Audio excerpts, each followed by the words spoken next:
الحمد للہ رب العالمین والصلاة والسلام علی اشرف الانبیاء والمرسلین والصلاة والسلام علی من کان نبیا وآدم بین الماء والطین وعلی آلہ الطیبین الطاہرین وعلی اصحابہ الراشدین المہدیین وعلى أولياء أمته وصلحاء ملته أجمعين أما بعد فأعوذ بالله من الشيطان الرجيم بسم الله الرحمن الرحيم قال الله تبارك وتعالى في القرآن المجيد والفرقان الحميد إن الدين عند الله الإسلام وقال الله تعالى في مقام آخر ولو أن أهل القرى آمنوا واتقوا لفتحنا عليهم بركات من السماء والأرض وقال الله تعالى في شان حبيبه الكريم إن الله وملائكته يصلون على النبي يا أيها الذين آمنوا صلوا عليه وسلموا تسليما اللهم صل على سيدنا ومولانا محمد معدن الجود والكرم وآله وبارك وسلم الصلاة والسلام عليك يا رسول الله وعلى آلك وأصحابك يا حبيب الله الصلاة والسلام عليك يا نبي الله وعلى آلك وأصحابك يا نور الله۔ حضرات محترم، بڑی خوشی کی بات ہے اور حوصلہ افزا بات ہے، یہ ہمارے بھائی حضرت علامہ مولانا مفتی محمد حامد سعیدی صاحب دامت برکاتہم العالیہ نے فہم شریعت کورس کروایا ہے۔ یہ ایک جمود کو توڑا گیا ہے۔ اکثر میں سوچتا ہوں کہ امت مسلمہ کے حال پہ جب ہم نظر دوڑاتے ہیں، وہ دین جو نکلا تھا بڑی شان سے گھر سے، پردیس میں آج غریب الغربا ہے۔ اللہ تعالیٰ تو فرماتا ہے کہ اس دین کو ہم نے اس لیے بھیجا لِیُظْہِرَہُ عَلَى الدِّینِ کُلِّهِ، تاکہ یہ تمام ادیان پہ غالب آ جائے۔ لیکن حقیقت میں ایسا نظر نہیں آتا۔ جہاں پہ ظلم ہو رہا ہے وہاں مظلوم مسلمان ہے، جہاں پہ استحصال ہو رہا ہے وہاں پہ مظلوم مسلمان ہے۔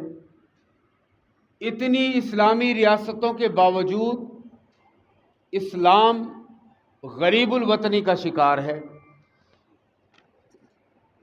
اس ساری صورتحال کے باوجود کہیں ہم دیکھتے ہیں کہ کوئی ایسی تحریک، ایسا سسٹم جو امید افزا ہو کہ ہم دوبارہ سے اسلام کو غلبہ پہ لا سکتے ہیں، ایسی کوئی چیز نظر نہیں آتی۔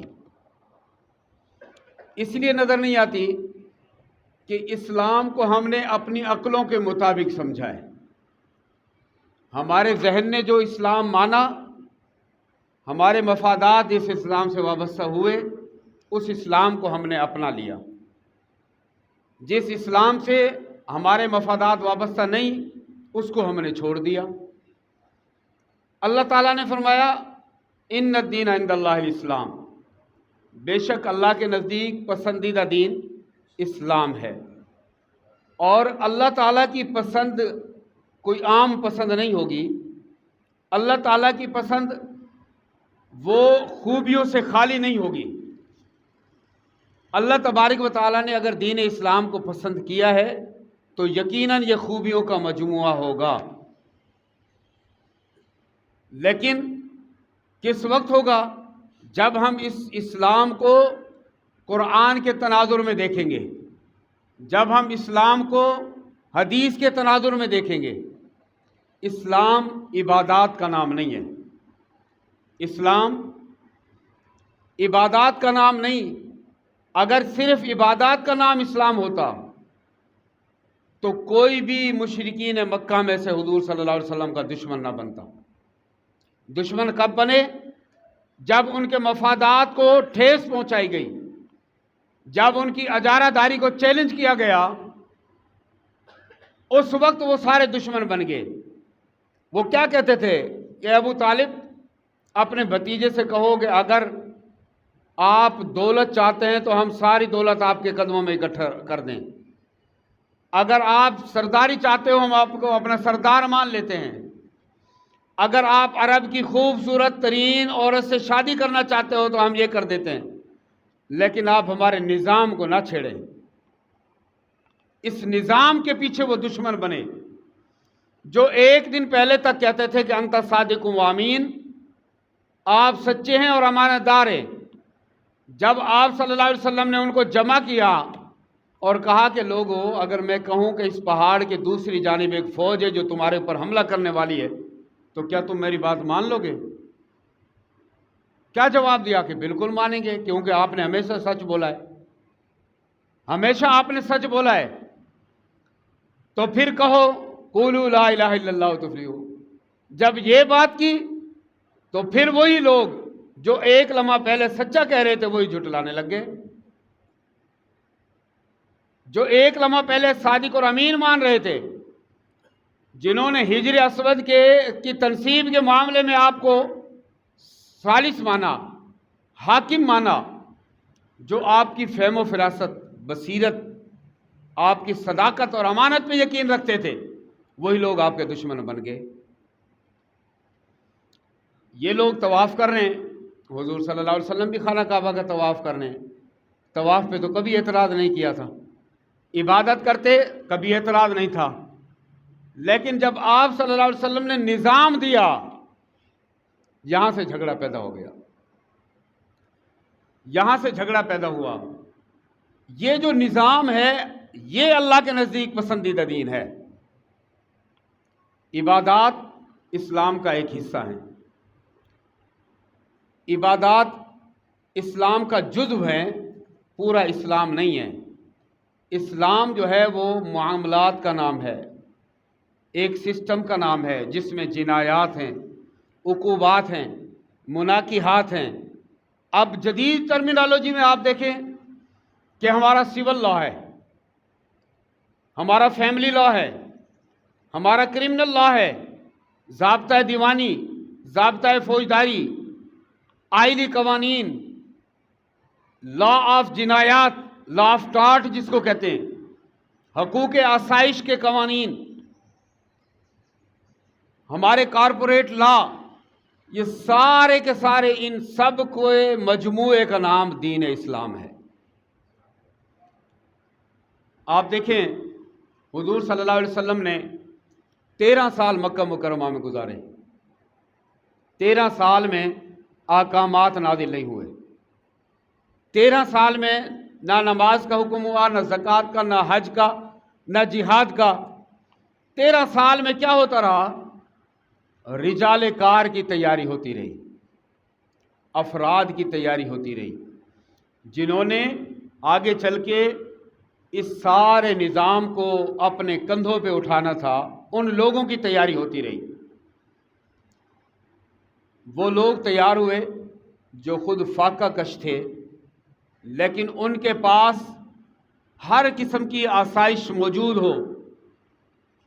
جب مدین فتح ہوا، وہاں سے مال غنیمت چلتا ہے اور مدینہ تک پہنچتا ہے، اور مال غنیمت کا ڈھیر لگ جاتا ہے۔ امیر المومنین حضرت عمر فاروق وہ مال غنیمت دیکھ کے روتے ہیں۔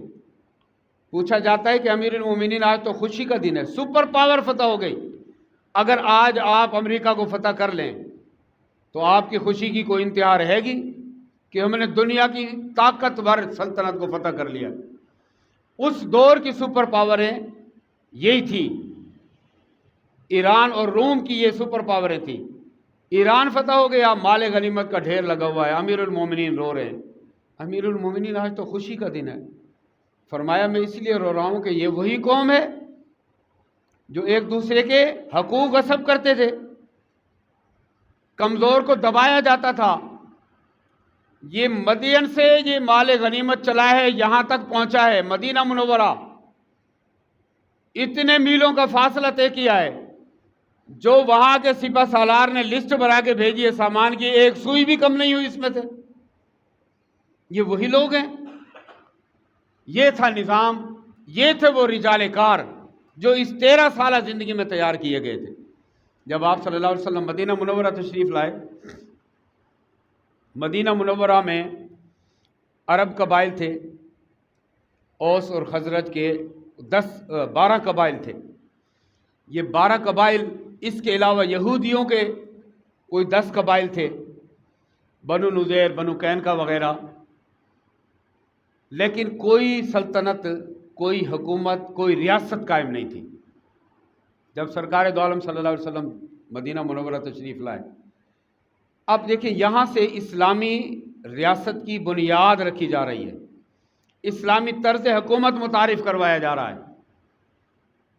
آپ صلی اللہ علیہ وسلم نے مدینہ منورہ میں آ کے 2 بڑے کام کیے اسلامی ریاست کی بنیاد رکھنے کے لیے۔ یہ سمجھنے کہ یہ پہلی اینٹیں تھی جو آپ صلی اللہ علیہ وسلم نے رکھی۔ ایک کام انٹرنل کیا اور ایک کام ایکسٹرنل کیا، ایک اندرونی طور پر ہوا، ایک بیرونی طور پہ ہوا۔ 2 بڑے کام تھے۔ اندرونی طور پہ کیا کیا کہ جو مہاجرین مکہ مکرمہ سے یہاں پہ آئے، ہجرت کر کے آئے، اپنا مال چھوڑ کے آئے، گھر بار سب مکہ مکرمہ میں چھوڑ آئے، اپنی جان اور ایمان بچا کے مدینہ منورہ پہنچے، سرکار کے حکم کی تعمیل میں پہنچے۔ ان کو مستحکم کرنا تھا، ان کو آباد کرنا تھا، ان کو اپنے پیروں پہ کھڑا کرنا تھا۔ ان کی بحالی کے لیے کیا کام کیا؟ جو اندرونی کام تھا، ایک انصاری اور ایک مہاجر کو بھائی بھائی بنا دیا۔ حتیٰ کہ تاریخ میں آتا ہے کہ پہلے آپ صلی اللہ علیہ وسلم نے یہ حکم نازل فرمایا کہ نسبی وراثت کی بجائے اس مواخات مدینہ کی بنیاد پہ وراثت تقسیم ہوگی۔ اپنے حقیقی بھائی کو چھوڑ دیں گے، آپ کی وراثت میں آپ کا وہ بھائی حصے دار ہے جو مکہ مکرمہ سے ہجرت کر کے یہاں آیا ہے۔ اور یہ تاریخ نے کیسی مثال قائم کی کہ ایک بندہ ہے، اس کی 2 بیویاں ہیں، اس نے اپنے مہاجر بھائی سے کہا کہ جس کو آپ پسند کریں میں اس کو طلاق دیتا ہوں، آپ اسے شادی کر لیں۔ وہ لوگ جو ایک دوسرے کے خون کے پیاسے تھے، کبھی پانی پینے پلانے پہ جھگڑا، کبھی گھوڑا آگے دوڑانے پہ جھگڑا، ایک چھوٹی سی بات پہ لڑائی شروع ہوتی اور 40 سال تک وہ جنگ جاری رہتی تھی۔ آج ان میں ایسا مادہ، آج یہ جذبہ، وَاذْكُرُوا نِعْمَتَ اللَّهِ عَلَيْكُمْ، سبحان اللہ، کیا بات ہے! اللہ نے اس کو ایک نعمت قرار دیا۔ یہ انٹرنل کام ہو رہا ہے، جہاں پہ قبائلی فخر بہت زیادہ تھا، اپنے اپنے آبا و اجداد کی فضیلتیں اور خوبیاں قصیدے اور کہانیوں کی صورت میں بیان کی جاتی تھی، فخر کیا جاتا تھا اپنے نسب پہ۔ وہاں پہ سب پہ کانٹا لگا دیا گیا، کون بھائی ہے؟ جس کو حضور نے بھائی بنا دیا ہے وہ میرا ماں جایا بھائی اس سے دور ہے، وہ میرا پہلا بھائی ہے۔ یہ تھا اندرونی طور پہ معاشرے کو مضبوط کرنا۔ جب اندرونی طور پہ ریاست مضبوط نہ ہو تو وہ بیرونی طور پہ اپنا دفاع نہیں کر سکتی۔ اندرونی طور پر خانہ جنگی کا شکار ملک بیرونی حملے کا مقابلہ نہیں کر سکتا۔ سب سے پہلا کام یہ کیا کہ اندرونی طور پہ ایک دوسرے کو مضبوط کر دیا۔ جو کاروبار نہیں کر رہے تھے ان کو منڈیوں کا راستہ دکھایا، ان بھائیوں نے اپنی زمینوں میں حصے دار بنایا، کسی کو پیسے دے کے راضی نہیں کیا۔ اگر ہوتا یہ کہ آپ صلی اللہ علیہ وسلم اعلان فرما دیتے کہ بھئی یہ جو آپ کے مہاجرین بھائی آئے ہیں ان کی آپ امداد کرو، ان کو بے نظیر انکم سپورٹ پروگرام میں 15 ہزار روپے دو، ان کو بھکاری بنا دو، تو یہ معاشرہ مستحکم نہ ہوتا۔ معاشرے کو مستحکم کیسے کیا کہ آپ ان کے ہاتھ پہ پیسہ دینے کی بجائے ان کو ایسا سسٹم دے دیں کہ جو یہ خود دوسروں کو پیسے دینے کے لائق بن جائے۔ ایک بندہ آتا ہے حضور صلی اللہ علیہ وسلم کی بارگاہ میں، یا رسول اللہ کھانے سے بڑا تنگ ہوں، پریشان ہوں، چاہتے تو آپ اعلان کرتے ہے کوئی بھائی اس کی مدد کرنے والا، لیکن ایسا نہیں فرمایا۔ آپ نے فرمایا تیرے پاس کوئی چیز ہے؟ اس نے کہا جی ایک پیالہ ہے اور ایک کمبل ہے۔ پیالہ کھانے پینے کے استعمال میں لاتا ہوں، کمبل کو آدھا بچھاتا ہوں اور آدھا اوڑھتا ہوں۔ آپ صلی اللہ علیہ وسلم نے فرمایا وہ لے آ۔ وہی کمبل منگوایا گیا، آپ نے نیلامی شروع کر دی، ہاں بھئی ہے کوئی اس کو لینے والا؟ ایک بندہ کہتا ہے جی میں 1 درہم دوں گا۔ آپ نے فرمایا کوئی اور ہے؟ دوسرے نے کہا جی میں 2 درہم دیتا ہوں۔ فرمایا 2 درہم میں وہ کمبل نیلام کیا، اس بندے کو 2 درہم دیے، کہا کہ 1 درہم سے اپنے کھانے پینے کا انتظام کر اور دوسرے درہم کی ایک کلہاڑی خرید کے لے آ۔ کلہاڑی خرید کے لے آیا۔ آپ صلی اللہ علیہ وسلم نے اپنے دستے مبارک سے کلہاڑی میں دستہ ٹھوکا اور اسے دیا کہ جا جنگل سے لکڑیاں کاٹ کے لے کے آ اور شہر میں لا کے بیچ، یہ تیرا کاروبار ہے۔ کچھ دن کے بعد وہی بندہ آتا ہے، خوش نظر آتا ہے، یا رسول اللہ اب میں خوشحال بھی ہوں اور میرے پاس پیسے بھی جمع ہو گئے۔ یہ ہے ریاست کی بنیاد۔ ریاست قوم کو بھکاری نہیں بناتی، اسلامی ریاست کی خصوصیت یہ ہے۔ جب وہ اپنے پیروں پہ کھڑا ہوا، اس کے اندر عزت نفس برقرار رہ گئی۔ اگر اس کو بھیک مانگنے پہ لگا دیا جاتا تو سب سے پہلے اس کی عزت نفس ختم ہوتی اور وہ معاشرے کا ناسور بن جاتا، معاشرے کے اوپر بوجھ بن جاتا۔ اسلام کی بنیاد یہ ہے، اپنے پیروں پہ کھڑا کرنا۔ اسلام کا نظام معیشت، آگے چل کے ہم اس پہ بات کریں گے۔ آپ صلی اللہ علیہ وسلم نے معاشرے کو یہ افراد دیے، محتاج بنانے کی بجائے ان کو خود اس قابل بنایا کہ وہ محتاجوں کی مدد کر سکے۔ آپ صلی اللہ علیہ وسلم نے اس طرح اندرونی کام کیا، مستحکم کیا مسلمانوں کو۔ اب سوال یہ پیدا ہوتا تھا کہ ایک گھر کے اندر تو ہم مضبوط ہیں، لیکن اس گھر کی کوئی 4 دیواری بھی ہو، باہر سے حملہ آوروں کا دفاع کرنے کا بھی کوئی انتظام ہو، اس کے لیے کیا کیا جائے؟ آپ صلی اللہ علیہ وسلم نے ان سارے عرب قبائل کو بھی اور یہود قبائل کو بھی جمع کیا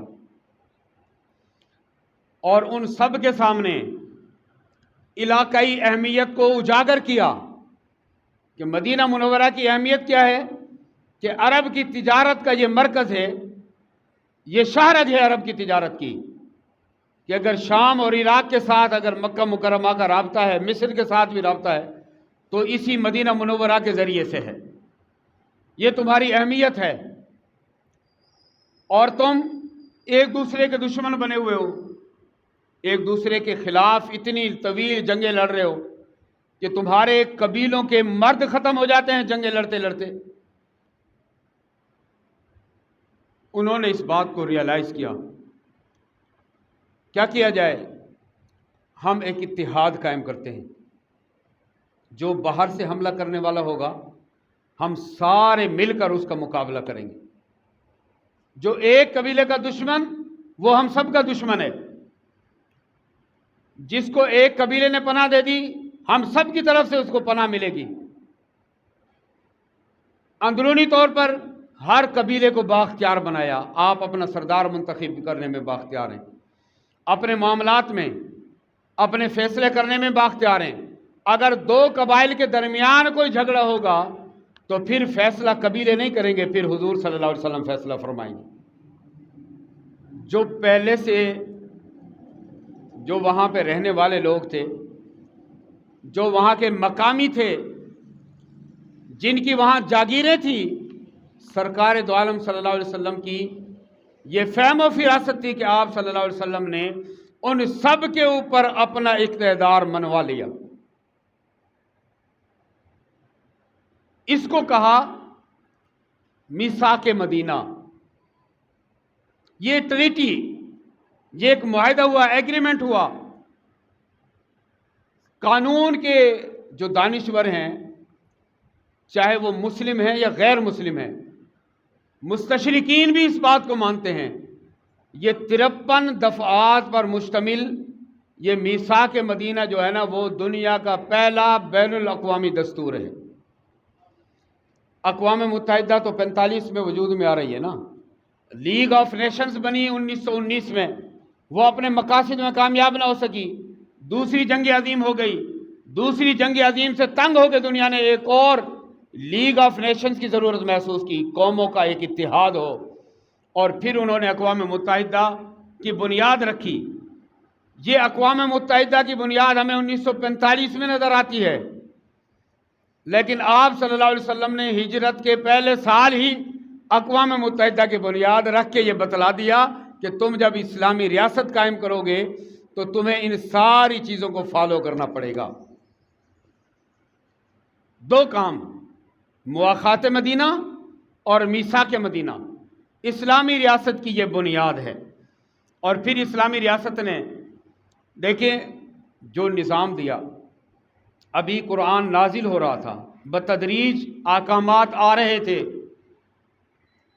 اس سے پہلے آپ صلی اللہ علیہ وسلم نے اپنی بصیرت دکھائی، فہم و فراست دکھائی، اور سب کو اپنے جھنڈے کے نیچے جمع کر لیا۔ پھر دیکھا کہ کون سا قبیلہ ایسا ہے جو ہماری پیٹھ میں چھرا گھونپتا ہے، اور ایسی دفعات، ایسی شکیں اس میں رکھی گئی، اگر کوئی بندہ غداری کرے گا، جو غداری کرے گا اس قبیلے کے خلاف ہم پورا ایکشن لینے کا اختیار رکھتے ہیں۔ اور یہی غداری تھی جو فتح خیبر کا سبب بن گئی۔ حضور صلی اللہ علیہ وسلم نے، یہ اسلامی ریاست کی بنیاد ہو رہی ہے، آپ صلی اللہ علیہ وسلم نے نظام عدل قائم کیا۔ اس معاہدے کے تحت ہر قبیلے کو اپنی عدالت لگانے کا اختیار تھا، اپنے قبیلے کے معاملات اپنی عدالت میں۔ ہاں، اگر کوئی قبیلہ چاہتا ہے کہ میرا یہ مسئلہ ہم حضور صلی اللہ علیہ وسلم سے سماعت کرواتے ہیں، ہم اپنی عدالت پہ اعتماد نہیں کرتے، ہمیں حضور صلی اللہ علیہ وسلم کے انصاف پر اعتماد ہے، مثالیں نہیں ملتی، قرآن یہ واقعات بیان کر رہا ہے۔ حضرت عمر فاروق نے جس بندے کو مارا، جس کو قتل کیا تھا، وہ فیصلہ نہ ماننے والا تھا، آپ صلی اللہ علیہ وسلم کے فیصلے سے انحراف کرنے والا، وہ عمر فاروق کے نزدیک واجب القتل ہو گیا۔ یہ مضبوط بنیاد ہو رہی ہے۔ پاکستان کو بنے ہوئے 75 سال ہو گئے۔ پاکستان مارد وجود میں آیا ایک نعرے کی بنیاد پہ، پاکستان کا مطلب کیا؟ لا الہ الا اللہ۔ یہ تو نظام بنا بنایا ہمیں ملا تھا۔ اس کے بعد ہم نے اس نظام کو اپنایا نہیں۔ جب اس نعرے کی بنیاد پہ ملک بن گیا، اب ہم سوچتے رہے کہ اس ملک میں نظام کون سا لائیں۔ چاہیے تو یہ تھا کہ جس نظام کے لیے ملک بنایا ہے وہی نظام نافذ کر دیتے، لیکن ایسا نہ ہو سکا۔ 1947 سے لے کے 1956 تک ہم یہ سوچتے رہے کہ ہمارا دستور کیا ہو۔ 1956 میں ہم نے جو اپنا دستور نافذ کیا وہ بمشکل 2 سال تک چلا، مارشاء اللہ لگ گیا۔ پھر 1962 کا آئین آیا، 62 کا آئین بھی ہمیں پسند نہ آیا، اس میں بی ڈی ممبروں کا سسٹم آ گیا کہ پہلے علاقائی لوگ اپنے ممبران منتخب کریں گے، پھر یہ الیکٹورل کالج ہوگا اور پھر صدر منتخب ہوگا۔ وہ نظام بھی ایوب خان کے ساتھ ہی چلا گیا۔ ہم نے یک ایوانی مقننہ دیکھی، 2 ایوانی مقننہ دیکھی، قومی اسمبلی اور سینٹ والا سسٹم دیکھا ہم نے، صرف قومی اسمبلی کا سسٹم بھی دیکھا۔ پھر ہم ضیاء کی رنگین جمہوریت میں آ گئے، اس کے بعد پھر ہم حکومتیں یہ سلسلہ وار دیکھتے رہے، نئے نئے نظام۔ جنرل مشرف نے اور نظام متعارف کرایا، اس کے جاتے ہی وہ نظام بھی چلا گیا، پھر اور نظام آ گیا۔ مقصد کہنے کے یہ ہے کہ ان 75 سالوں میں ہم نے کوئی 25 نظام آزمائے، لیکن کوئی نظام بھی کامیاب نہ ہو سکا۔ ایک نظام جو کامیاب ہوا، جس نے کامیابی کے جھنڈے گاڑے، جس نے صرف 10 سال کے عرصے میں 10 لاکھ مربع میل سے زیادہ عرصے کو اپنی سلطنت میں لے لیا، اس سے بڑھ کے کوئی کامیاب نظام ہوگا؟ اس کامیاب نظام کو اپنایا ہی نہیں ہم نے۔ اب اس کے پیچھے محرکات کیا تھے، یہ ہم بعد میں دیکھیں گے۔ اسلامی سلطنت چھوٹے سے علاقے سے شروع ہوتی ہے۔ آپ صلی اللہ علیہ وسلم نے جو نظام عدل قائم کیا وہ مثالی، جو نظام معیشت دیا وہ مثالی۔ اب نظام عدل کیا ہے کہ ہر بندہ جو ہے نا وہ قانون کی نظر میں برابر۔ حضور صلی اللہ علیہ وسلم لا گیور ہیں، قانون دینے والے ہیں۔ قانون دینے والے خود اپنے آپ پہ اس قانون کو نافذ بھی کرتے ہیں کہ میں بھی اس قانون کا پابند ہوں۔ اگر چاہتے، آپ کو پتہ ہے ہمارا جو صدر مملکت ہے نا، اس کو قانون جو ہے وہ استثناء دیتا ہے، پریراگیٹو ہے صدر کی کہ آپ صدر کے خلاف کوئی ایکشن نہیں لے سکتے، کوئی مقدمہ نہیں کر سکتے، کسی عدالت میں نہیں بلا سکتے صدر مملکت کو آپ۔ لیکن اسلام نے کیا نظام دیا کہ اگر خلیفہ وقت بھی ہے تو وہ عدالت میں پیش ہوگا تو ایک عام بندہ اگر ادھر کھڑا ہے تو خلیفہ وقت ادھر کھڑا ہوگا۔ خلیفہ وقت کو کرسی نہیں ملے گی بیٹھنے کے لیے۔ خلیفہ وقت سے پوچھا جا سکتا ہے کہ جناب آپ کے پاس یہ دوسری چادر کہاں سے آئی کہ آپ کا کرتا بن گیا ہے؟ آج آپ صدر مملکت سے پوچھ کے دکھا دو کہ جناب یہ آپ کا اتنا جو پریراگیٹو ہے یہ اس کا مطلب کیا ہے؟ اسلامی طرز حکومت کیا کہتی ہے؟ حضور صلی اللہ علیہ وسلم نے فرمایا اس فاطمہ کے ہاتھ کاٹ دو۔ سفارشی آگے، یا رسول اللہ یہ بنی مخزوم کی اتنے بڑے قبیلے کی عورت ہے۔ آپ صلی اللہ علیہ وسلم جلال میں آتے فرمایا کہ پہلی قومیں اسی لیے برباد ہوئی ہیں کہ وہ سفارشیں مانتے تھے نا کہ یہ چونکہ سربراہ ہے، یہ سردار ہے، لہذا اس کو معافی دے دو، یہ غریب ہے اس کو پھانسی پہ لٹکا دو۔ فرمایا کہ اگر اس کی جگہ پہ فاطمہ بنت محمد بھی ہوتی تو میں اس کے بھی ہاتھ کاٹنے کا حکم دے دیتا۔ یہ ہے نظام عدل۔ جب یہ نظام عدل تھا تو پھر وہاں پہ کوئی بندہ جرم کرنے کا سوچ نہیں سکتا تھا۔ حضور صلی اللہ علیہ وسلم کو اپنے صحابہ سے محبت نہیں تھی؟ کتنی محبت تھی کہ وہ صحابہ کا مقام اور مرتبہ کیا بتاتے ہیں کہ آپ کا کوئی ولی، غوث، قطب، ابدال وہ مقام صحابیت پہ نہیں پہنچ سکتا۔ یہ محبت کا تو صلہ ہے۔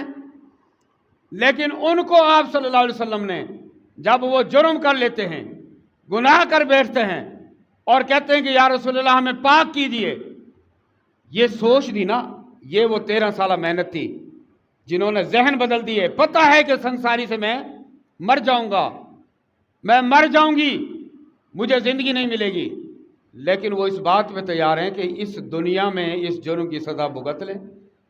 اور آپ صلی اللہ علیہ وسلم نے فرمایا کہ اس نے جیسی توبہ کی ہے نا، یہ توبہ اگر پورے شہر مدینہ میں تقسیم کر دیا جائے تو سب کو کفایت کرے۔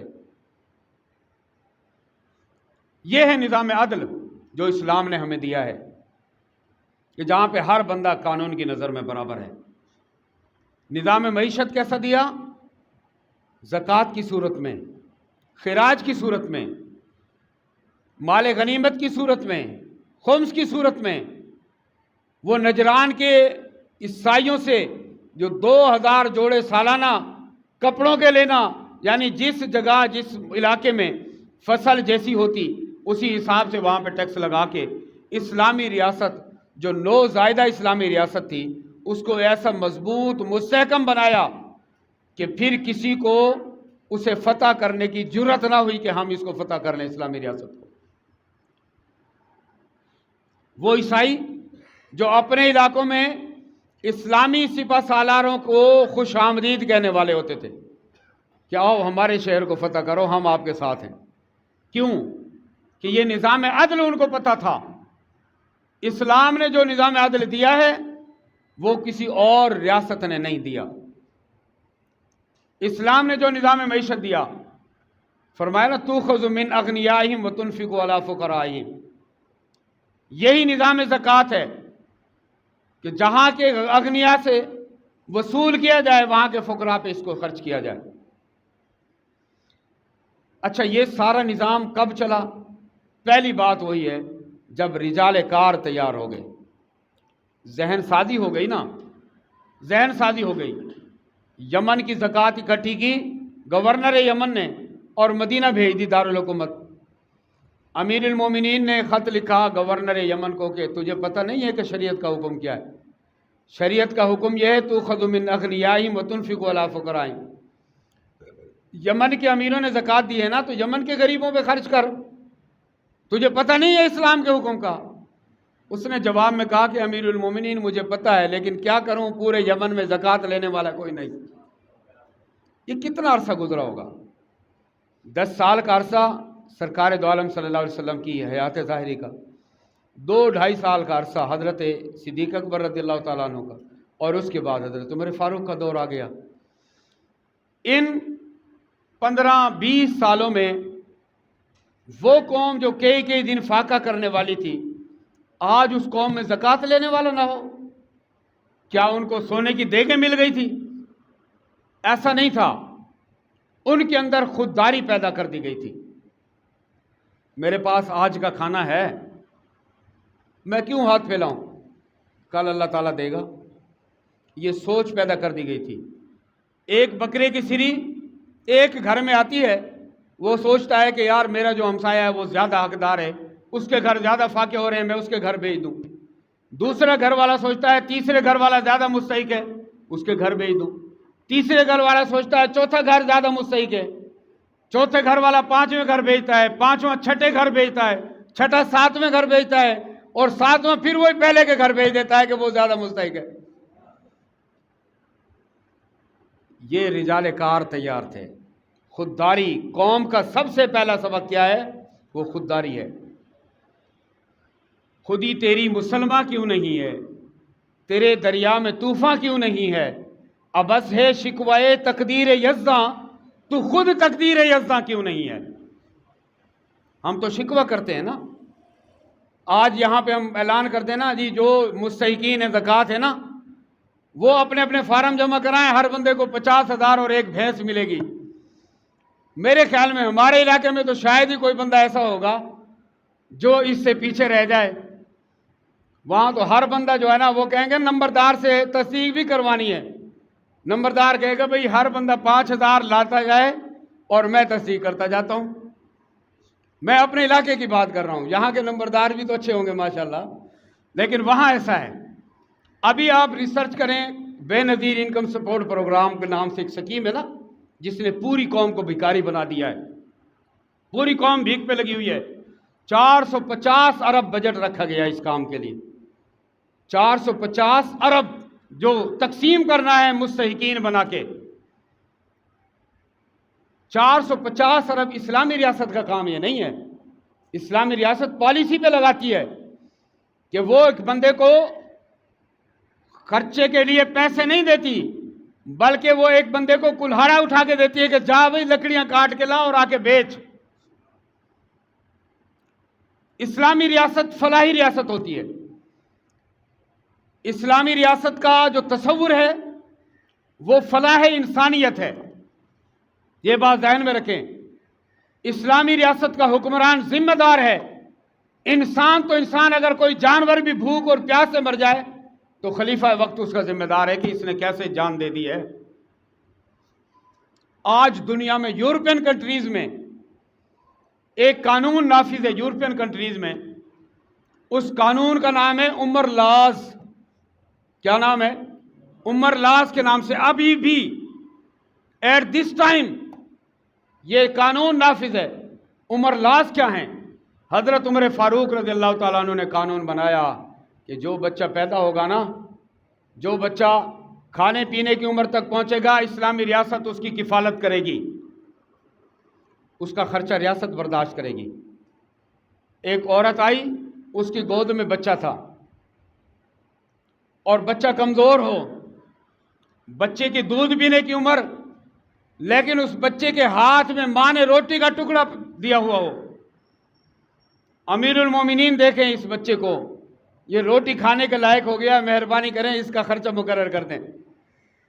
آپ نے دیکھا، اندازہ لگا لیا بھئی یہ تو ابھی دودھ پینے والا ہے، اور اس ماں کی حیثیت یہ نہیں ہے کہ یہ اس کا دودھ کا انتظام کر سکے۔ آپ نے عمر لاز میں تبدیلی کی، آپ نے فرمایا جو بچہ جب پیدا ہوگا اسی وقت سے وہ ریاست کی کفالت میں رہے گا۔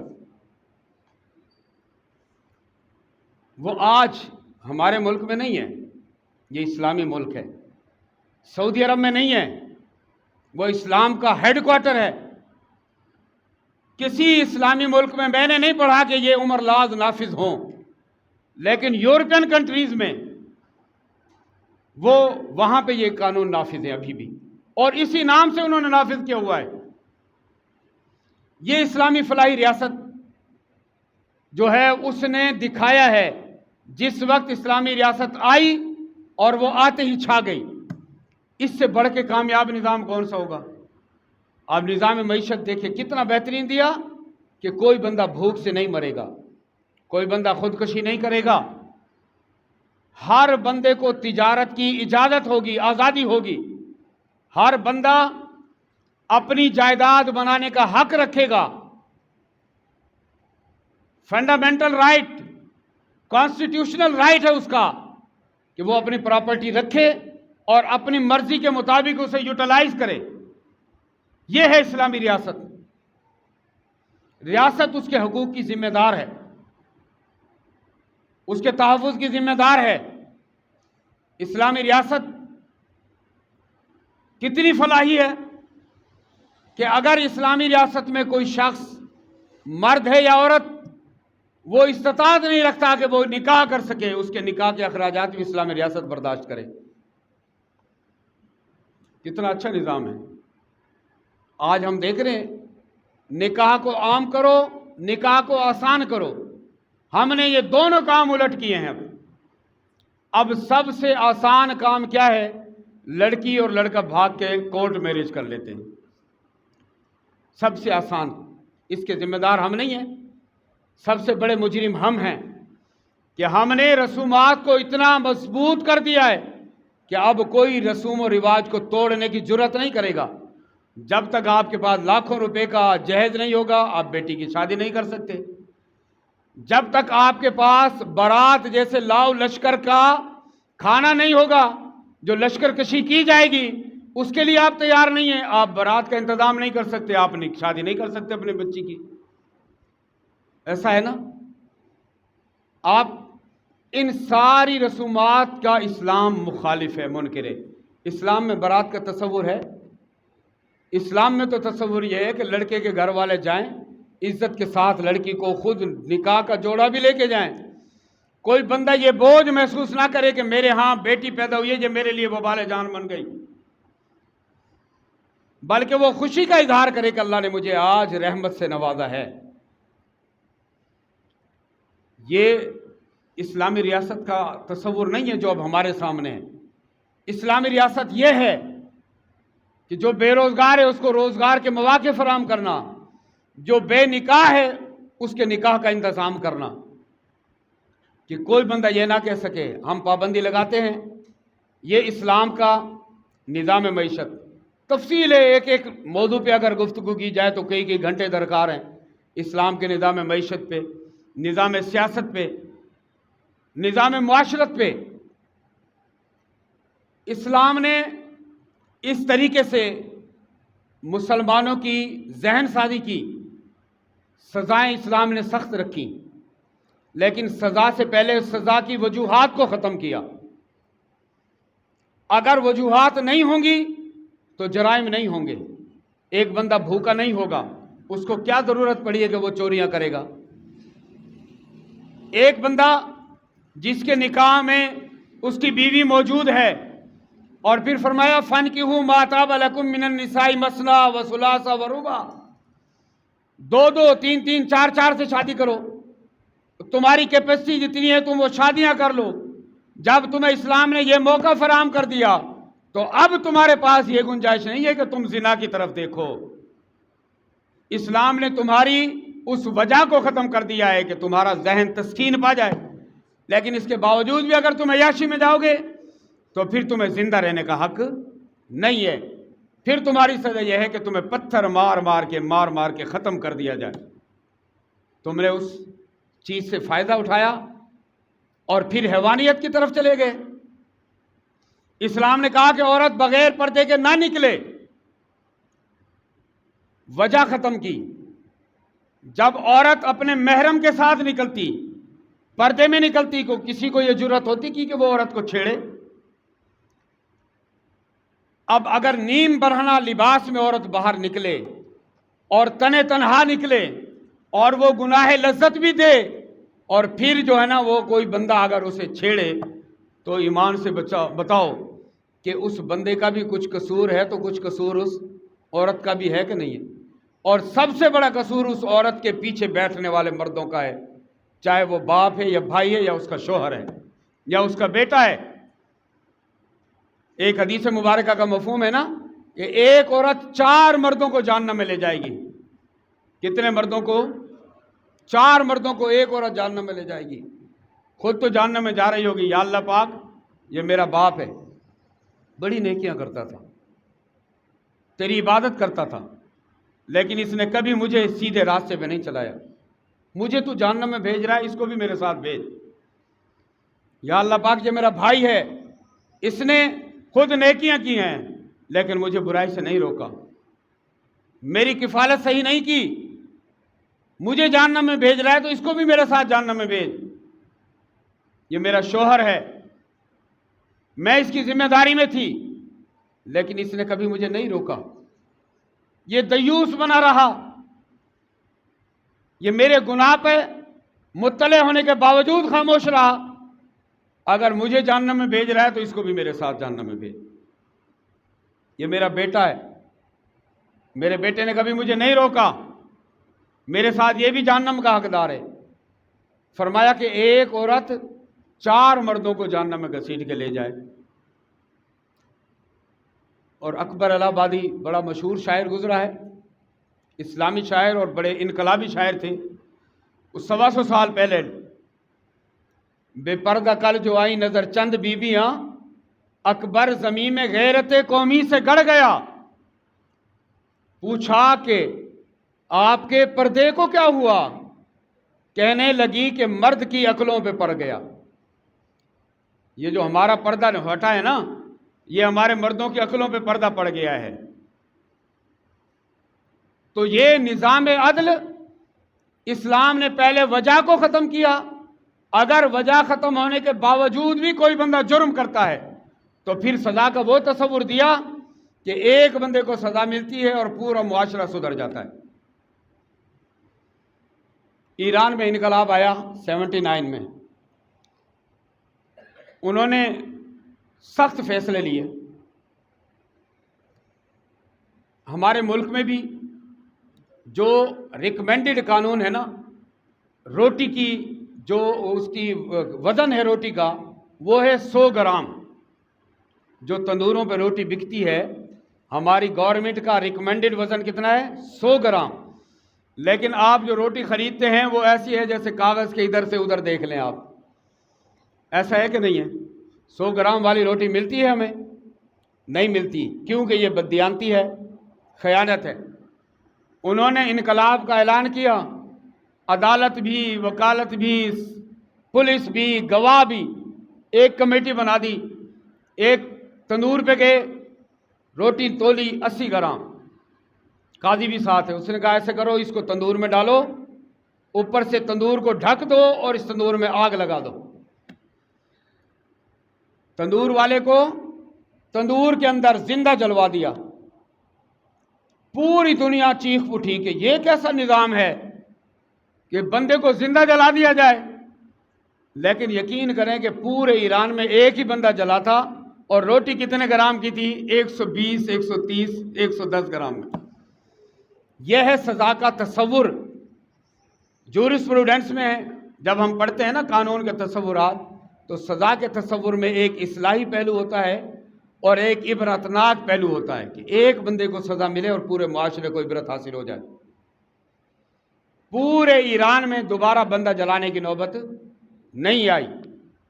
ضیاء دور میں حدود آرڈیننس نافذ ہوا 79 میں ہی۔ حدود آرڈیننس کے تحت 3 بندوں کو سزائے موت دی گئی لاہور کی جیل کے باہر، وہاں بھی ہوئی لاہور کی جیل کے باہر۔ آپ یقین کریں، ایک دفعہ ایک مجسٹریٹ صاحب کے پاس میں گیا تو بہت ایسے اس کے چہرے پہ پسینہ ہو، رنگ اڑا ہوا ہو، اس پریشان بیٹھا ہو۔ میں نے کہا جی خیر ہے؟ کیا مسئلہ ہے؟ پانی کا جگ ساتھ رکھا ہوا ہے، پانی پی رہا ہے۔ میں نے کہا مسئلہ کیا ہے تیرے ساتھ؟ کہتا یار میری سروس میں نا، کیونکہ جس وقت بندے کو پھانسی دی جاتی ہے نا جیل میں، تو وہاں پہ ایک مجسٹریٹ موجود ہوتا ہے جو اپنی نگرانی میں پھانسی دلواتا ہے۔ ایک ڈاکٹر ہوتا ہے، جیلر ہوتا ہے، جو ٹائم کے مطابق اس کو پھانسی پہ لٹکاتے ہیں۔ ڈاکٹر معائنہ کرتا ہے کہ بندہ ٹھیک ہے، اس قابل ہے کہ اس کو پھانسی دی جائے۔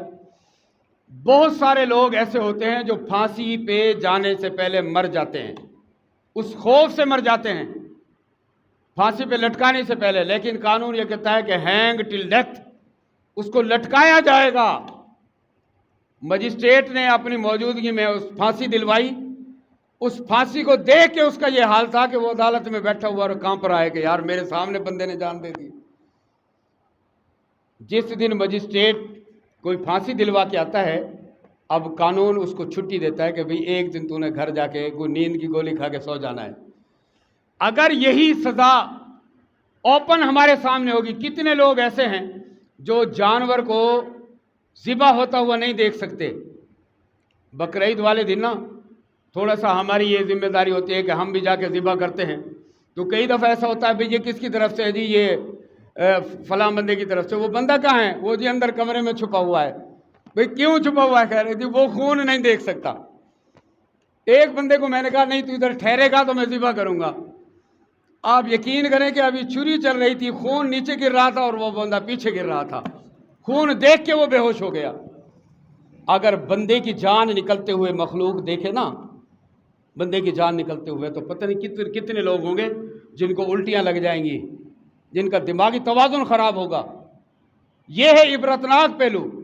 آج ہم دیکھتے ہیں ایک بندے نے یہاں قتل کیا ہوتا ہے، وہ قانون کی پیچیدگیوں سے، کہیں پہ رشوت دے کے، کسی اور ذرائع سے وہ بندہ بچ کے آ جاتا ہے۔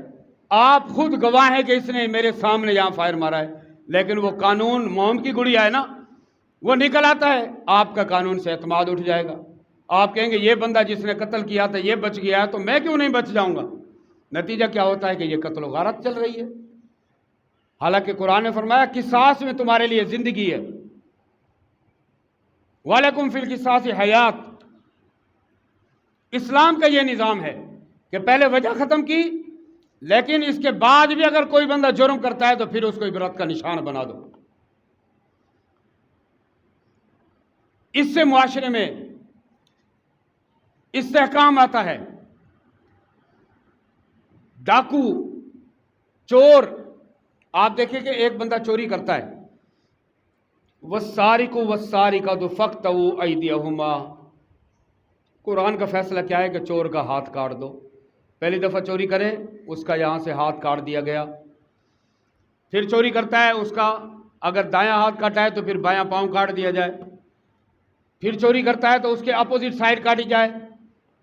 اب جو بندہ ہاتھ کٹا ہوا آپ کو نظر آئے گا، اچھا وہ اس سے بچ کے رہنا، یہ چور ہے، اس کے تو ماتھے پہ لکھ گیا۔ ہم لوگ اللہ سے بھی نہیں ڈرتے،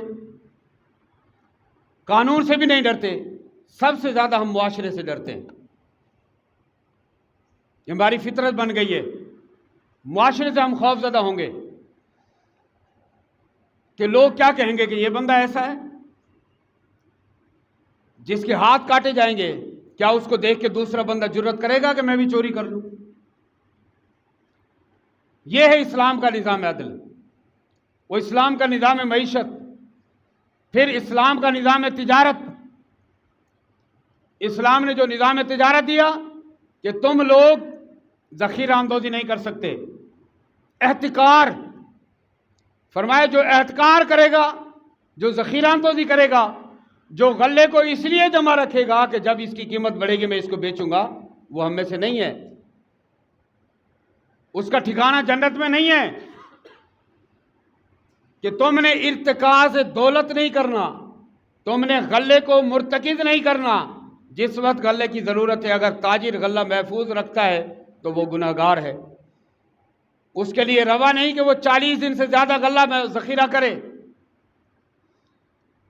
اگر آج آپ کے ملک میں اسلامی ریاست ہو، اسلامی نظام ہو، کیا آپ کو اور مجھے پتہ نہیں ہے کہ لاکھوں ٹن گندم جو ہے ذخیرہ ہوئی پڑی ہے،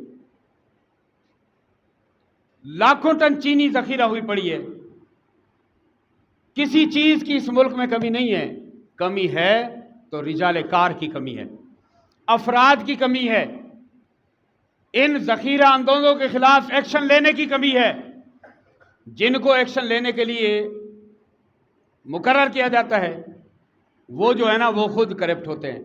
اسلام نے کیسا نظام دیا؟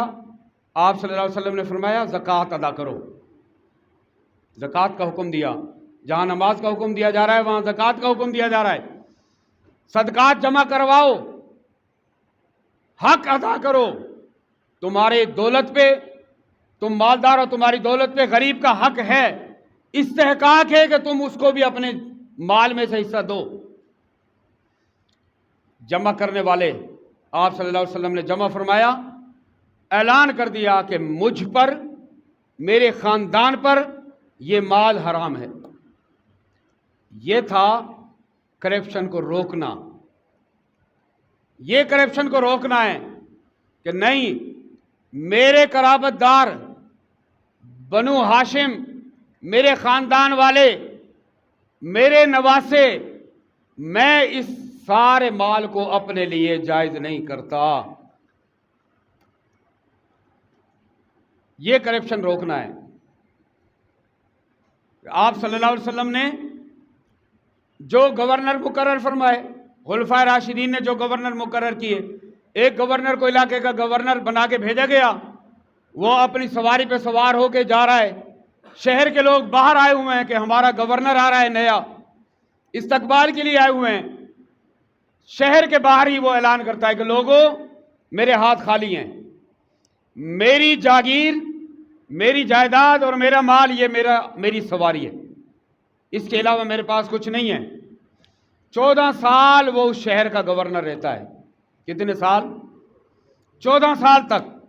14 سال کے بعد اس کو گورنری سے معزول کیا جاتا ہے، پھر وہ سب لوگوں کو شہر سے باہر لے کے جاتا ہے، اسی جگہ جہاں انہوں نے استقبال کیا تھا، سواری پہ سوار ہوتا ہے اور کہتا ہے دیکھو لوگوں، 14 سال پہلے جب میں آیا تھا میرے ہاتھ خالی تھے، میرے پاس کوئی مال نہیں تھا سوائے اس سواری کے، آج میں تمہارے پاس سے جا رہا ہوں تو میری تلاشی لے لو، میرے پاس کچھ بھی نہیں ہے۔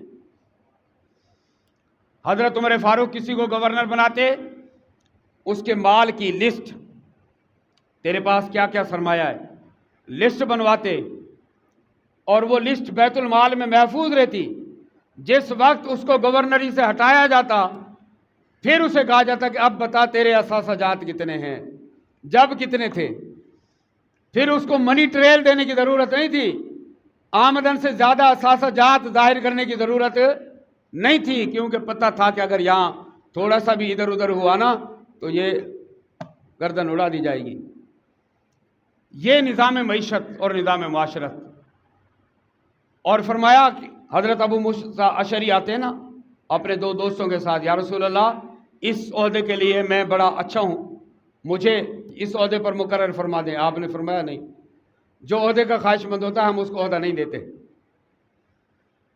اب یہاں کیا ہوتا ہے، عہدے کے خواہش مند تو دور کی بات ہے، عہدے کے لیے سفارشیں بھی کی جاتی ہیں، رشوت بھی دی جاتی ہے، بہت کچھ کیا جاتا ہے، اور وہ عہدہ حاصل کر کے اس کے بعد جو ہے نا پھر دونوں ہاتھوں سے مال سمیٹا جاتا ہے اور کوئی پوچھنے والا نہیں ہوتا۔ اسلام نے خوف خدا دیا کہ اگر خلیفہ نہیں دیکھ رہا تو خدا دیکھ رہا ہے، تم نے دودھ میں پانی نہیں ملانا۔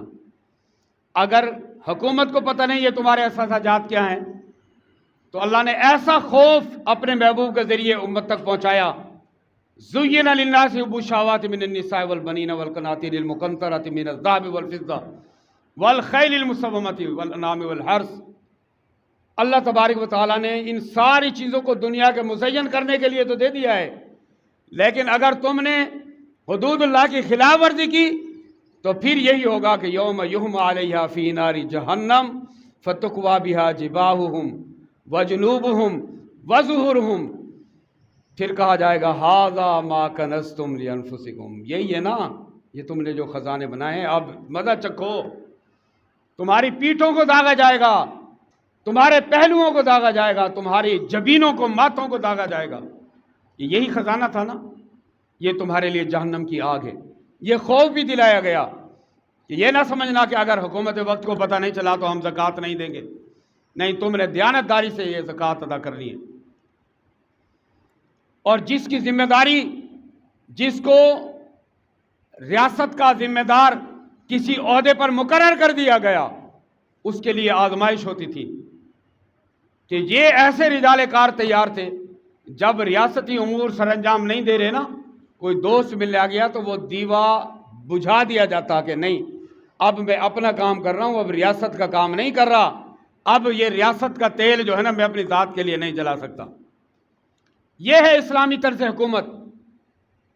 اور اگر غیر اسلامی طرز حکومت کیا ہے کہ تم نے پیٹرول کا کوٹا بھی لینا ہے، بجلی کا کوٹا بھی لینا ہے، تم نے اگر یہ گرمیوں کی چھٹیاں گزارنی ہے تو تمہاری فیملیاں گورنمنٹ کے پیٹرول پہ گورنمنٹ کی گاڑیوں میں مری کی سیر کرنے جائیں گی، کاغان ناران کی ٹھنڈک کے مزے لینے جائیں گے، بابو سر ٹاپ اور چائنا بارڈر پہ انجوائے کرنے کے لیے جائیں گے۔ کس چیز پہ؟ سرکاری خرچ پہ۔ ایسا ہے کہ نہیں ہے؟ یہ اسلامی طرز حکومت ہے کہ جہاں پہ ایک ایک پیسے کا حساب دیا جاتا ہے۔ خلیفہ وقت ہے حضرت عمر بن عبدالعزیز، گھر میں اتنے پیسے نہیں ہیں کہ کل عید ہے اور ہم عید کا سامان لے سکیں۔ خزانچی کو، وزیر خزانہ کو بلاتے ہیں، یار ایک مہینے کی تنخواہ ایڈوانس دے دے۔ سنا ہے نا، میں واقعات کی طرف صرف اشارہ کر رہا ہوں، سارے آپ سنتے رہتے ہیں۔ ماشاءاللہ مفتی صاحب جو ہے نا بڑا فکری خطاب فرماتے ہیں کہ ایک مہینے کی تنخواہ ایڈوانس دے دے۔ وزیر خزانہ کیا کہتا ہے کہ امیر المومنین لکھ کے دے دو، ایک مہینہ زندہ رہو گے تو میں ایڈوانس دے دیتا ہوں۔ یہ لوگ تھے رجال کار۔ ایسے افراد کی تیاری کریے، فہم شریعت کورس ہے۔ آپ کو ایک مہینے میں اگر یہ پتہ نہیں چلا کہ ہم نے حلال کیسے کمانا ہے اور حرام سے کیسے بچنا ہے، تو پھر اس فہم شریعت کا کوئی فائدہ نہیں ہوگا۔ آپ نے اتنی اچھی اچھی گفتگو سن کے اگر اس کو اپنے پر نافذ کرنے کی کوشش نہ کی تو پھر تو نشستند گفتند برخاستند کے علاوہ کچھ بھی نہیں ہوگا۔ آج ہم 40 بندے تیار ہوتے ہیں، بڑی حوصلہ افزا بات ہے۔ اگر ہم ایک ایک بندہ بھی تیار کریں تو کل کتنے بندے ہو جائیں گے؟ 80۔ پھر 80 بھی اگر یہی کام شروع کر دیں۔ اسلام دیکھیں نا کتنے بندوں سے شروع ہوا، فرد واحد سے شروع ہوتا ہے، فرد واحد سے۔ پھر ایک جوانوں میں مسلمان ہوتا ہے، ایک بچوں میں مسلمان ہوتا ہے، ایک عورتوں میں مسلمان ہوتا ہے اور ایک غلاموں میں مسلمان ہوتا ہے۔ اور یہ تحریک ایسے چلتی ہے، آپ دیکھیں کتنا عرصہ تک وہی رکی رہی، اس کے بعد 3 سال کا عرصہ شیبہ بھی طالب میں رہے، پھر کتنا عرصہ تک آپ مظلومیت میں رہے۔ کتنے دن ملے جو اسلامی ریاست چلائی، کتنے دن ملے، سالوں نہیں، دنوں میں وہ نظام دیا کہ پوری دنیا کے مقتدا بن گئے۔ حضرت عمر فاروق کے دور میں 22 لاکھ مربع میل پہ اسلامی حکومت تھی۔ یہ نظام ہے اسلام، اس نظام کا نام ہے ہر چیز۔ Islam is the complete code of life, مکمل ضابطہ حیات ہے۔ اس کو ضابطہ حیات کے طور پہ نافذ کرنے کی ضرورت ہے۔ اگر ہم اس کو ضابطہ حیات کے طور پہ نہیں لیتے تو پھر قرآن کی ایک آیت کی طرف اشارہ کرتا ہوں، الم تر الی الذین یزعمون انہم آمنوا بما انزل الیک وما انزل من قبلک یریدون ان یتحاکموا الی الطاغوت۔ سب چیزوں کو تو مانتے ہیں، ہم جو اللہ نے نازل کیا ہے مانتے ہیں، اللہ کے ہر حکم کو مانتے ہیں، لیکن یریدون ان یتحاکموا الی الطاغوت، ہماری خواہش یہ ہے کہ ہمارے اوپر طاغوت حکمرانی کرے۔ حامد سعیدی صاحب کہنا یار تم ووٹ مجھے دو، تو ہم ان کو پتہ ہے کیا کہیں گے؟ میں اپنے تجربے کی بات بتا رہا ہوں آپ کو۔ ہمارا ایک فکر ہوگا، مفتی صاحب آپ تو شریف آدمی ہیں، آپ کا کیا کام ہے سیاست میں؟ یہی فکر ہوگا کہ نہیں ہوگا؟ مطلب کیا ہے کہ ہم تو بدماشوں کو ووٹ دینے والے ہیں، آپ تو شریف آدمی ہیں، آپ کا کیا کام ہے؟ جب ہم بدماشوں کو ووٹ دیں گے، ایک جگہ پہ ہم گئے، ہمارے استاد صاحب مولانا نواز قمر صاحب نے الیکشن لڑا، ہم کمپین پہ نکلے دریائی بیلٹ میں، میانی جھبیل کا ایک علاقہ تھا، وہاں گئے، بندے اکٹھے ہو گئے، بڑا اچھا انہوں نے ہمیں پروٹوکول دیا، ہم نے کہا بھئی اسلامی نظام کی خاطر، نظام مصطفیٰ کی خاطر آپ ہمیں ووٹ دیں۔ ایک بابا تھا حاجی صاحب، ان کا بڑا جو ہے نا، اس نے کہا جی بات یہ ہے آپ بہت اچھے لوگ ہو، بہت شریف آدمی ہو، ہمیں تو ایسے بندے کو ووٹ دینا ہے جو ہم یہاں چوری کریں ہم سے پہلے تھانے میں ہماری ضمانت کے لیے بیٹھا ہوا ہو۔ آپ تو کہو گے کہ بھئی تم نے چوری کیوں کی ہے، ایسا ہے نا؟ تو یہ کب نظام بدلے گا؟ جب انسانوں کی سوچ بدلے گی۔ جب سوچ بدلے گی پھر نظام بدلتا ہے۔ فرد جو ہے نا وہ معاشرے کی اکائی ہوتا ہے، افراد سے معاشرہ تشکیل پاتا ہے، معاشروں سے ریاست وجود میں آتی ہے، اور اس ریاست کے خد و خال جو ہے نا وہ ایسے نہیں ہوتے کہ ہم نے صرف سنیوں کی بات کرنی ہے۔ اسلامی ریاست میں تو ذمیوں کے جتنے حقوق تھے غیر مسلموں کے، شاید اتنے حقوق مسلمانوں کے نہیں تھے، اور وہ بے فکر ہو کے ان کا دفاع بھی مسلمانوں کے ذمہ ہوتا تھا۔ ان سے اسلامی حکمران یہ نہیں کہہ سکتا تھا کہ چلو بھئی ہمارے ساتھ جنگ لڑو۔ اسلام نے وہ حقوق دیے۔ یہ ریاست، فلاحی ریاست اس وقت بنتی ہے جب ہمارے درمیان اسلامی احکام نافذ ہو جائیں گے۔ اور اس میں سب سے بڑی چیز، ایک اور حدیث کی میں مثال دیتا ہوں۔ حضور صلی اللہ علیہ وسلم ایک مرتبہ مدینہ کی گلی سے گزرے، مشہور حدیث ہے، آپ لوگوں نے سنی ہوگی یقیناً۔ ایک بندے نے مکان اچھا بنایا ہوا تھا، آپ صلی اللہ علیہ وسلم نے دیکھا اور پسند نہیں فرمایا۔ یہ نہیں کہا کہ اس کو گرا دو، بس پسند نہیں کیا۔ صحابہ کرام ساتھ تھے، چلے گئے آپ۔ مالک مکان کو صحابہ نے کہا تیرے گھر کے پاس سے حضور صلی اللہ علیہ وسلم گزرے تھے اور تیرا مکان پسند نہیں کیا تھا انہوں نے۔ جب مالک مکان نے یہ سنا تو وہ کھنڈر بنا دیا، مکان گرا دیا۔ ایک واقعہ ہے، چھوٹا سا واقعہ ہے یہ، لیکن اسلامی ریاست کی بنیاد ہے یہ۔ وہ کیسے ہے کہ اسلام میں کوئی اچھے مکان بنانا منع نہیں ہے، حرام نہیں ہے، لیکن اسلامی ریاست نے یہ پابندی لگائی کہ اگر آج اس نے یہ مکان بنایا ہے، دوسرا کوٹھی بنائے گا، تیسرا محل بنائے گا، ایک مقابلہ چل پڑے گا۔ جب یہ مقابلہ چلے گا، کوٹھی بنانے کے لیے اس کو حلال حرام کی تمیز ختم کرنا پڑے گی۔ ایسا ہوگا نا؟ اب اگر میں ڈپٹی کمشنر ہوں اور میں ایماندار ہوں تو میرے گھر کی روٹی پوری نہیں ہوگی۔ میرے ماتحت پٹواری ہے اور وہ کرپٹ ہے تو وہ محل بنا لے، کیا خیال ہے؟ پھر میں نہیں سوچوں گا کہ یار جب میرا ماتحت محل بنا سکتا ہے تو میں تو پھر سرے محل بناؤں گا، نور محل بناؤں میں۔ تو اس کے لیے کرپشن کے راستے کھلیں گے۔ اسلامی ریاست نے کہا کہ نہیں۔ آج بھی دیکھیں نا، کچھ چیزیں ایسی ہیں، ہمارے دوست لوگ پوچھتے ہیں، بہت ساری جگہوں پہ ہمیں یہ سوال جواب کا موقع بھی ملتا ہے، تو اسلام کیا کہتا ہے؟ آج ہمارے ہاں، ہمارے اپنے ملک کی بات کرتے ہیں ہم، اگر ہم چاہتے ہیں کہ اس ملک سے کرپشن کا خاتمہ ہو تو یہ ملک ترقی کر جائے گا۔ اس میں وسائل کی کوئی کمی نہیں ہے، اللہ نے اس کو وسائل سے مالا مال کیا ہے۔ وجہ کیا ہے؟ ہمارا ملک اتنا مقروض ہے، ہر بچہ مقروض ہے، ایسا ہے نا؟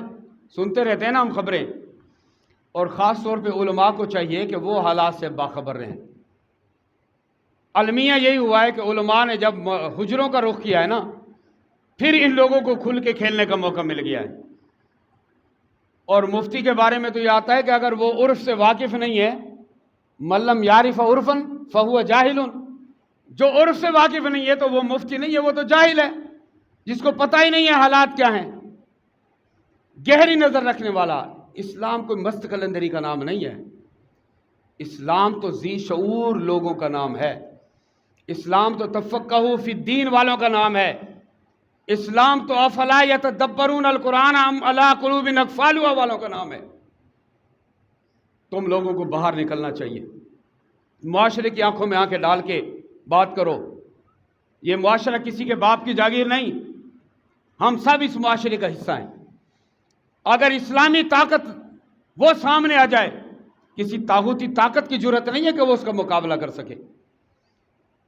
ہم سے لوگ سوال کرتے ہیں جی آپ بتائیں جی کیسے یہ ممکن ہے کہ یہ ملک سدھر جائے؟ بہترین حل ہے، جمعیت علماء پاکستان نے 1970 کے دستور میں جو جماعت کا دستور تھا اس میں یہ لکھا کہ 5 مرلہ سے زیادہ کسی کو مکان بنانے کی اجازت نہ دی جائے، 5 مرلہ سے مکان زیادہ نہ بنایا جائے۔ کتنا بڑا مکان بنا لے گا 5 مرلے میں بندہ، اور کتنی حرام کی دولت اس پہ لگا دے گا، نہیں لگا سکتا۔ ہم مقروض ہیں، چھوٹا سا شہر ہے بھاولپور، حیران ہوتے ہیں کہ 13 کروڑ 80 لاکھ والی گاڑیاں بھاولپور میں سینکڑوں پھر رہی ہوتی ہیں۔ 13 کروڑ 80 لاکھ کی گاڑی یہاں پہ جس جگہ ایک بندے کو کھانے کے لیے نہیں مل رہا، اور ایک بندہ 13 کروڑ 80 لاکھ کی گاڑی میں پھرے، وہ کہاں سے آئی؟ کوئی اس سے پوچھنے والا ہے؟ جو ایک ایکڑ کے محلات میں رہنے والا ہے، اور یہی لوگ سب سے زیادہ ٹیکس چوری کرتے ہیں۔ آج یہ 5,000 کا موبائل ہے، 10,000 کا ہے، 15,000 کا ہے، 30,000 کا ہے، ٹھیک ہے نا؟ اس کا کام کیا ہے کہ ہم اس سے کال کریں گے، سنیں گے، یہ ہے نا؟ یہ کام ہم اس سے لے رہے ہیں، اور یہی کام 5 لاکھ والے موبائل سے بھی لے رہے ہیں۔ پاکستان میں یہ موبائل نہیں بن رہے۔ ضرورت ہماری 20,000 والے سے پوری ہوتی ہے۔ سیمسنگ کا نیا برانڈ 5 لاکھ روپے اس کی قیمت ہے، اور سب سے زیادہ دنیا میں جو ہے نا یہ موبائل ہمارے ملک میں بیچے جاتے ہیں، خریدے جاتے ہیں۔ یہ ہم اپنی اس سے بنا رہے ہیں۔ یہ موبائل باہر سے لانے کے لیے ہم زر مبادلہ دیتے ہیں، ہمارے نوٹ نہیں چلتے وہاں، یہاں سے ایکسچینج ہوتا ہے، ڈالر، یورو، یہاں سے ان کی کرنسی چینج ہوتی ہے، اس کرنسی سے ہم وہ خرید کے لاتے ہیں۔ زر مبادلہ سارا ہمارا اس میں چلا گیا۔ 13 کروڑ کی گاڑیاں لے لی ہم نے، اس میں چلا گیا، وہ بھی تو باہر سے منگوائی ہے نا۔ ایک ایسی اسسٹنٹ کمشنر 98 لاکھ روپے کا ڈبل کیبن ڈالا، ایک اے سی کو دیا ہے۔ آپ صرف پنجاب میں لگا لیں کتنی تحصیلیں ہیں، ٹھیک ہے؟ جو عوام کا نوکر ہے، قانون کیا کہتا ہے اس کو؟ Public servant. پنجابی کہتے ہیں نا نوکر عوام دا، جیڑا عوام دا نوکر ہے وہ 1 کروڑ دی گڈی وچ بیٹھا ہے، جیڑا مالک ہے وہ ایک درخت دے تھلے بیٹھا ہوئے گا، انتظار کرے گا اے سی صاحب مینوں بلوان گے، پھر میری گل سنن گے۔ اے نوکر عوام دا ایئر کنڈیشن وچ بیٹھا ہے، جیڑا مالک ہے وہ درخت دے تھلے انتظار کر رہا ہے۔ پھر 4 گھنٹے بیٹھے بیٹھے نا پھر وہ پیے کہندا ہے جی صاحب چلے گئے نا میٹنگ وچ، تسی اگلی پیشی دے آنا۔ یہ ہے مالک کے ساتھ حشر۔ یہ اسلامی ریاست نہیں۔ اسلامی ریاست میں فرمایا کہ کوئی گورنر اپنے دروازے پہ دربان نہیں کھڑا کرے گا، پردہ نہیں لٹکائے گا۔ آج تو آپ تھانے میں ایس ایچ او سے مل کے دکھا دو، چھوٹا سا عہدہ ہے، تھانے میں آپ ایس ایچ او سے نہیں مل سکتے ڈائریکٹ، ٹھیک ہے؟ یہ اسلامی ریاست ہے۔ وہاں اسلامی ریاست یہ ہے کہ حکمران سے جا کے ڈائریکٹ ملیں گے، اے امیر المومنین ہم آپ کی بات نہیں سنتے جب تک ہمارے یہ وضاحت نہیں دیں گے آپ۔ آج ہم اپنے ملک سے یہ عیاشیاں ختم کریں نا، یہ عیاشیاں ختم ہو جائیں، ایمان سے بتائیں کہ کتنی بچت ہوگی ہماری۔ 1600 سی سی سے زیادہ کسی کے پاس گاڑی نہ ہو۔ ہمارے ملک کی جو گاڑیوں کی رفتار ہے نا ریکمینڈڈ، وہ 120 کلومیٹر فی گھنٹہ کی رفتار ہے، میکسیمم 120 جو ہے نا وہ آپ کی مہران بھی کر جاتی ہے، کلٹس کر جائے گی۔ آپ جو ہے نا وہ 15 کروڑ والی گاڑی چلائیں گے، کیوں بھائی؟ اس لیے سٹیٹس ہے، یہ سٹیٹس ختم کر دیں آپ۔ یہ پروٹوکول کی گاڑیاں، ایک بندہ آتا ہے اس کے آگے 4 گاڑیاں اٹھتے ہیں ہوٹل والی، کیا ہو رہا ہے جی؟ ہٹو بچوں کی تحریک ہے۔ کیوں؟ اگر تجھے اپنے ملک میں اتنا خوف ہے تو پھر تو یہ عہدہ چھوڑ دے۔ فوج ہماری حفاظت کے لیے، پولیس ہماری حفاظت کے لیے، ادارے ہماری حفاظتوں کے لیے، ایسا ہے نا؟ عوام کے لیے نا یہ سارے ادارے۔ اب پولیس کی حفاظت کے لیے اور پولیس رکھیں۔ سب سے زیادہ حفاظت جو ہے نا وہ ڈی پی او کی اور آر پی او کی کرنی پڑے گی آپ کو۔ سب سے زیادہ حفاظت ان لوگوں کی ہے جو ہماری حفاظت کے لیے ہیں، ان سے آپ مل کے تو دکھا دیں، ممکن ہی نہیں ہے۔ اسلامی طرز سیاست یہ ہے کہ آپ کی رسائی خلیفہ وقت تک ہونی چاہیے۔ یہ سادگی انڈیا والے کہتے تھے نا، نہرو نے کہا تھا کہ میں تمہیں